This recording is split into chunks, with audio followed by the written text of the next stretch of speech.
Hi friends, welcome to A1 cooking channel. ಇವತ್ತು ನಾವು ಸಬ್ಬಕ್ಕಿ ಪಾಯಸ ಅಥವಾ ಸಬ್ಬಕ್ಕಿ ಖೀರ್ ಹೇಗೆ ಮಾಡೋದು ಅಂತ ನೋಡೋಣ.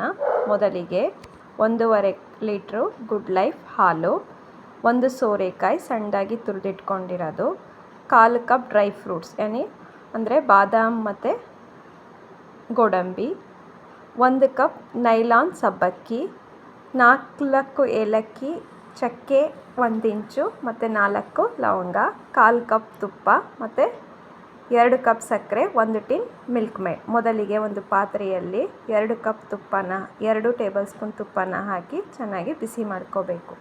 ತದನಂತರ 4 ಏಲಕ್ಕಿ, 4 ಲವಂಗ ಮತ್ತು 1 ಇಂಚು ಚಕ್ಕೆ ಹಾಕಿ ಸೋರೆಕಾಯಿನ ತುಪ್ಪದಲ್ಲಿ 2ರಿಂದ 3 ನಿಮಿಷ ಚೆನ್ನಾಗಿ ಫ್ರೈ ಮಾಡ್ಕೋಬೇಕು. ನಂತರ 1 ಕಪ್ ನೈಲಾನ್ ಸಬ್ಬಕ್ಕಿಯನ್ನು ನೀರಿನಲ್ಲಿ 2ರಿಂದ 3 ಸತಿ ತೊಳೆದು 5 ನಿಮಿಷ ನೆನೆಸಿಟ್ಕೋಬೇಕು. ಮತ್ತು ಪಾತ್ರೆಯಲ್ಲಿ ಏನು ನಾವು ಸೋರೆಕಾಯಿನ ಫ್ರೈ ಮಾಡ್ಕೊಂಡಿದ್ವಿ ಅದೇ ಪಾತ್ರೆಯಲ್ಲಿ 1.5 ಲೀಟ್ರು ಹಾಲನ್ನು ಹಾಕಿ ಚೆನ್ನಾಗಿ ಕುದಿಸ್ಕೋಬೇಕು. ಇನ್ನೊಂದು ಕಡೆ ಒಂದು ಬೌಲಲ್ಲಿ 2 ಪಿಂಚ್ ಹಸಿರು ಫುಡ್ ಕಲರ್ನ ಹಾಕಿ 3ರಿಂದ 4 ನಿಮಿಷ ಚೆನ್ನಾಗಿ ಕುದಿಸ್ಕೋಬೇಕು. ಹಾಲು ಕುದಿದ ನಂತರ ಏನು 1 ಕಪ್ ನೈಲಾನ್ ಸಬ್ಬಕ್ಕಿನ ನಾವು ನೆನೆಸ್ಕೊಂಡು ಇಟ್ಕೊಂಡಿದ್ವಿ ಅದನ್ನು ಹಾಕಿ ಕಂಟಿನ್ಯೂಸ್ ಮಿಕ್ಸ್ ಮಾಡಬೇಕು. ಅಂದರೆ ಹಾಲು ಕುದಿ ಬರೋವರೆಗೂ ಚೆನ್ನಾಗಿ ಮಿಕ್ಸ್ ಮಾಡಿ ಸಬ್ಬಕ್ಕಿನ ಚೆನ್ನಾಗಿ ಬೇಯಿಸ್ಕೋಬೇಕು. 5 ನಿಮಿಷ ಸಬ್ಬಕ್ಕಿ ಬೆಂದ ನಂತರ ಏನು 1 ಟಿನ್ ಮಿಲ್ಕ್ ಮೇಡ್ ನಾವು ತೊಗೊಂಡಿದ್ವಿ ಅದನ್ನು ಹಾಕಿ ಕಂಟಿನ್ಯೂಸ್ ಮಿಕ್ಸ್ ಮಾಡಬೇಕು.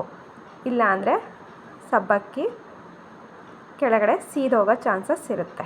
ಸೊ ಇಲ್ಲಿ ನಾನು ಅಮೂಲ್ ಕಂಪ್ನಿಯ ಮಿಲ್ಕ್ ಮೇಡ್ ತೊಗೊಂಡಿದ್ದೀನಿ. ನೀವು ನಿಮ್ಮ ಇಷ್ಟವಾದ ಬ್ರ್ಯಾಂಡ್ದು ತೊಗೋಬೋದು.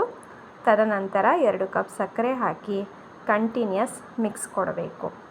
ತದನಂತರ ಒಂದು ಫ್ರೈಯಿಂಗ್ ಪ್ಯಾನ್ನಲ್ಲಿ 2 ಟೇಬಲ್ ಸ್ಪೂನ್ ಮತ್ತು ತುಪ್ಪ ಹಾಕಿ dry fruits 1/4 cup dry fruits ತೊಗೊಂಡಿದ್ವಿ, ಬಾದಾಮಿ ಮತ್ತು ಗೋಡಂಬಿ, ಹಾಗೆ ಲೈಟ್ ಗೋಲ್ಡನ್ ಬ್ರೌನ್ ಆಗೋವರೆಗೆ ಚೆನ್ನಾಗಿ ತುಪ್ಪದಲ್ಲಿ ಹುರ್ಕೊಂಡು ಈ ಒಗ್ಗರಣೆನ ನಾವು ಸಬ್ಬಕ್ಕಿ ಪಾಯಸಗೆ ಮಿಕ್ಸ್ ಮಾಡ್ಕೋಬೇಕು. ಮಿಕ್ಸ್ ಮಾಡಿಕೊಂಡು 1 ನಿಮಿಷ ಕಂಟಿನ್ಯೂಸ್ ಕುದಿಸ್ಕೊಂಡ್ರೆ ನೋಡಿ ರೆಡಿಯಾಗಿದೆ ಸಬ್ಬಕ್ಕಿ ಪಾಯಸ. ವಿಡಿಯೋ ಇಷ್ಟ ಆಗಿದ್ದಲ್ಲಿ ಲೈಕ್ ಮಾಡಿ ಮತ್ತು ಚಾನಲನ್ನು ಸಬ್ಸ್ಕ್ರೈಬ್ ಮಾಡಿ. Thank you.